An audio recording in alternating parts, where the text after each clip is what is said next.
Natasha Uppal and her husband used to live in the Indian capital, New Delhi, but when they started trying for a baby, they decided to move.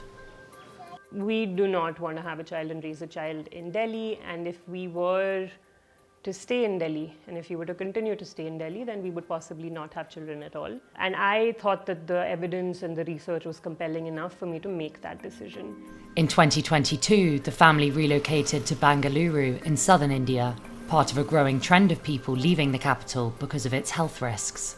Our life in Bangalore means that he is in and out of the house as many times as he likes, and we also are able to spend pretty much every weekend if we want, being somewhere outdoors, being in a park. There's some wonderful parks and lakes around here that we can be at. New Delhi is home to 30 million people and is one of the most polluted cities on earth.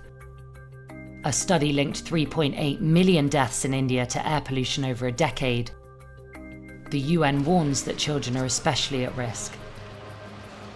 Vidushi Malhotra saw it up close. Her son kept getting sick.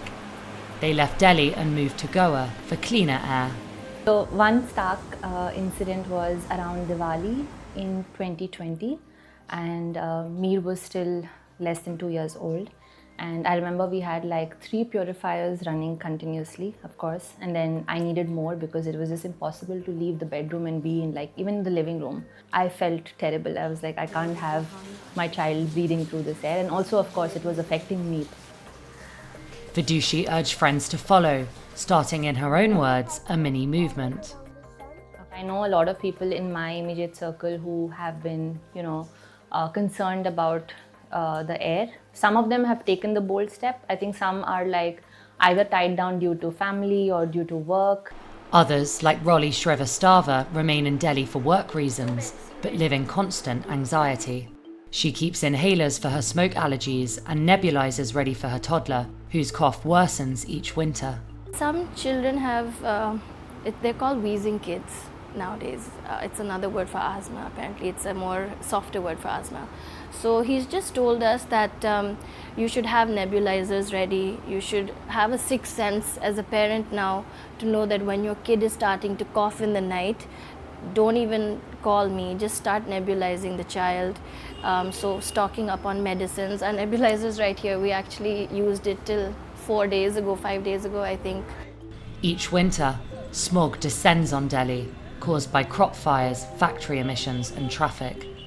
The air contains cancer-causing particles small enough to enter the bloodstream. Despite not moving out of the capital, Rolly and her family still try to get away as much as possible in the winter. It's not like we can escape the entire period, but for example, some days in December when there are holidays, we will go down south. My in-laws stay in Chennai, and we've always experienced as soon as we land, there's a drastic improvement in his health. His nose stops running, his cough goes away. He's just generally more energetic. So we are planning on leaving Delhi for as long as we can. At its worst, pollution levels reach 60 times the World Health Organization limit in the Indian capital. Authorities have instigated measures such as partial vehicle bans and water trucks spraying mist to clear the air, but so far, little has worked.